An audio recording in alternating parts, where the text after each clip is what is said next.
Hey, happy Friday, everybody. I'm Jen Wilson, and I'm here with my good friend Amy Vetter. Hello. And after a few small technical glitches, we're ready to rock on Leadership Lunch Chat, something that we do almost every Friday, where Amy and I process things that are going on in our lives and in the profession. And today we thought we'd talk about creativity. And some of you may be like, "Hey, wait a minute. I thought last week you said you would talk about AI and the implications related to pricing, packaging, and billing." And we will hold that for a future session because we thought instead we'd talk about it has AI implications or AI will impact it, certainly, this concept of creativity. But Amy and I thought we would explore the idea of like, how's innovation and creativity happening in your organization? Is it something that lots of people can participate in, or is it special? Are there some special creatives in your organization, and how are they identified? And what do you sort of ask them to do? And do they have different KPIs? And how does creativity happen? How does innovation happen? And how do we empower it as leaders? How do we make sure it's happening? And then as prescriptive systems start trying to dictate more and tell us more and maybe innovate for us, maybe how could we leverage them? But more importantly, how do we not lose the unique, special, and different, which is the sort of secret sauce or pixie dust that our people bring to the ideas. So with that, I'm going to turn it over to Amy. You start wherever you want, and I will follow. I think the reason this topic is so important before we get into pricing and packaging and everything else is it's the mindset that we really need to think about that's maybe not been the one that's been valued traditionally in a business or a firm. And that is someone that might not be exactly the cookie cutter thinker. Um, it may be the thinker that has creativity and likes to solve and can think beyond what the current state of the business, the practice is today. And I do think it's important because one of the things we talked about last week is that we may not have job roles that are the same for everybody and the same title for everybody and the same job description for everybody in this new world. But what we do need to think about is how do we elevate different types of minds in the practice and what is their best use as well, where it may be the type of mind you don't even understand. And that's okay because those are the types of minds that are going to push you to get out of your comfort zone. And that takes true leadership to really back down from, you know, what you've always done or what you've always thought to really push your thoughts beyond a limit that maybe you didn't even think is possible or you wouldn't have even thought of because your mind works differently than somebody else. And all minds are useful because there's minds that are creative and innovative and solve. And then there's the minds that are process oriented and can execute and operationalize. And it is okay to figure out where do we put different people in the organization to help with what's coming in the future and to think about how you value that person in a different way than maybe you would have or wouldn't have before because they actually would have been in a cookie cutter role that wouldn't have ever fit the type of mind that they have. Yes. Oh my gosh. I'm thinking about this, and I'm thinking about a number of things. You mentioned too, like creatives and process people, and I was thinking about analytical people too. There's all these people that are analyzers, and, fact checkers and pros and cons, side by side analysis, data analysts. They all have a role in innovation too, big role. And just starting to really understand the different ways our people's minds work. Personality assessments are a good way to start understanding your people. If we're not going to take a one size fits all approach, and we're not going to say homogeneous, similarity is what we're after here, because we do that. Anyway, this idea of personality assessment, to look at different people on your team and start to accept the fact that we have these unique differences, and that we can put them to work if we understand them better. And so I was just thinking about, we use Myers-Briggs frequently, and the difference between the innovator and the analyst, the second dichotomy of that. Or my daughter was doing color wheel work at her work. She's a history teacher, and they were trying to understand the colors, that people are, and how those sorts of preferences impact teamwork and innovation and creativity. And so anyway, I think that one way we as employers or leaders can empower it is just to allow people to sort of self-identify through different assessments, where their creative tendencies lie, or where they could most benefit us, or in the creative process. So I think that's something that as leaders we ought to do. And then we start to sort of try to give people the right roles and responsibilities in the creation process, and in our strategic planning process, and in our visioning process, so that we're not just having everybody sort of one size fits all, they're all identical, and we're expecting the same things from them, because I don't think people show up that way. And if we know who our more analytical people are, the assignments that they could have, or the space that they could have in our conversations, sometimes certain people need to be sort of, that's going to sound awful, but the naysayers, the objectors, the people that sort of throw up, the challenges or the objections to the ideas. Now, I know in pure brainstorming, we don't want to start with that. That shuts down too much. But in the creation process, at some point, you want those people to participate actively and to hear them with, not as if I'm less of a idea stopper and more of an idea generator, I can't hear their concerns, objections as upsetting to me or irritating or any of that stuff. I have to be like, bring them. I'm so happy you're identifying these holes and these problems, because all of that is part of the creation process. And so just super appreciating those different kinds of abilities and making sure they're present in the process. I just don't think we do that enough. And as a result, if it happens by a miracle that we have a good diverse mix, and that we listen to each other, hopefully from everybody at a different angle, then we get something amazing. But it's sometimes accidental instead of intentional. Yeah, I think one of the ways is similar to when we've talked about unconscious bias, because what we're used to is someone that thinks like us. Even when we interview, there's someone that thinks like us, that we're gonna immediately connect with better.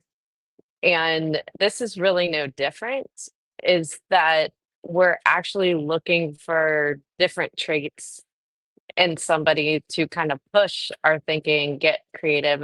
And what is creativity? One of the things that I think is important is because a lot of people that are in accounting may feel like they're not creative by nature, but we really are as a profession, because what happens is it's that we have things all of the time that push us to be creative. New technology that comes along, new regulation that comes along. Immediately, we have to step back and push our minds to say, how are we going to solve this? How are we going to meet the same deadline? How are we going to meet the same client experience with a different environment? So we have the ability to be creative. It might not be our natural state, or something we really enjoy doing as well. And the third thing is we might have never been trained on how to allow our mind to explore rather than go straight from a checklist or a textbook and so forth, but actually allow ideas to pop up and have wrong ideas, that it's okay that there's going to be ideas that are thrown out, that in a creative process we're not holding tight to any one idea. And so one of the examples that I would love to talk about, not the actual outcome, because I don't want to go there with this, but was the National Pipeline Committee that you brought together, because you have a ton of different types of minds in the room, different types of motives in the room. So do you want to talk about how you approach that creative process to break through that and get to a different outcome? I mean, a whole bunch of different ways, but one of them was a lot of the people were solutions oriented and wanted to go immediately in meeting one to the answers to the problem. Mhm. And the problem had not been framed yet. But I was just thinking about this, Amy. It's crazy that you're bringing it up at live stream, because I was just thinking about the first meeting. One of the facilitation techniques we did was to say, none of us really fully grasps the scope of this, or we haven't framed the question, but I know you're super anxious to solve and you all have opinions about solution. So we're going to put these whiteboards up with different categories, and you can go and write all your ideas for solution, anything related to this subject, in these buckets, and leave them there. We're going to leave them there. We're not going to actually spend a lot of time with them after we do this. We will keep them. We will pull them back out later. And it turns out we pulled them back out, like, I don't know, a year later or whatever. Everybody got a copy of them, so they had them the whole time, but we weren't ready for solution. We weren't even close. That's one thing I think that sometimes you have to do, is to recognize there's a tendency to try to shortcut the evaluation of what we're trying to really accomplish. And so that sort of allowing for that free outlet, it cleared that from people. So then they could back up and think new. Because I felt like we were all sort of stuck in our I already know. And so we got rid of that. That's one thing. And then, we just we read studies. We got together in person, and spent 2 days in focus time, multiple times over time, away from our jobs, away from outside inputs. We had focus groups and feedback sessions, and we did try to identify people who had special interests or special skills, and have them head up little pop-up groups that we formed. I mean, we had all kinds of things that we did to try to, to make sure that we weren't missing any of the possibilities, I think. And that was super helpful. The other thing is we brought in outsiders, and they came in and participated, and they gave us ideas. And we, as we got a little smarter and a little clearer, we started sort of narrowing what we wanted them to do for us. We would say, hey, we need this from you. And they would come in and share that, and that helped further our ideas. So all kinds of different things to encourage us not to sort of stay in our position. The other thing is we asked people to just say out loud, like if they had any known biases on the subject. We outed ourselves in that first meeting on what those were. And it's fun to do that as a facilitator. If you facilitate a group of people long enough, what they're, people repeat themselves. So you figure it out after 2 or 3 meetings, but they were able to say it in the first meeting and save me as the facilitator the time. For the most part, that's how we all try to show up, is inside our biggest opinion or bias about the subject. And if you out yourself for that, then it gets weird to keep bringing it up. People know that I'm in the comfort corner saying the thing I always say. And it's Yeah. awkward. It's embarrassing to do that. You're like, wait a minute, I'm not really adding value. So we avoided that. And people Hmm. changed positions. We moved all over the place. That was the best part of that project, is that I don't think any one of us, we're changed forever. Every one of us has changed forever because of each other and because of all the people that contributed information to us. We will never be the same. And we can never think the same because of that Yeah. process. It's Well, awesome. and I think two things about that is one is not holding it against anyone of changing a position. Oh yeah, It can't be a political process innovation and feeling like you're bonding over an answer versus like allowing the mind to process, because a lot of times we come up with an idea when we're in a current situation, but when we leave it, our mind takes time to rest and process and think through all the information that's gone through it. And then all of a sudden you have this epiphany like, oh, wait, that did make sense. And I was against it in the meeting. And being open to allowing people to change their position and change their minds is really important. The second thing is that one of the things that I don't think you brought up that you did that was really important was bring in other industries. So not just other people, but yes, other types of businesses, so that you're not just thinking about it from your perspective in this profession and the way that things have always been done. How are other professions handling similar issues? How have they worked and operationalized? And was there something interesting in that that could be applied to this profession or the future of your firm? So not being afraid of others' ideas that might not be the same expertise as you always brings better ideas into the room and to the table. definitely. The outside, the outside is always so enlightening, even if it's not the same. It's got similarities or things you can pick up, or such stark differences you could head toward those because they make sense. They're ahead of you. They already thought of it. They're already on that path. Well, the other thing about creativity that I thought I would share is that the idea that not only do we need diversity at the table, we need psychological safety. We've kind of alluded to that, but what that means is no retribution, no negativity, no like meeting smackdown, no being upset with people because they blurt ideas that seem um, derogatory about something you own or do, or unsupportive or something.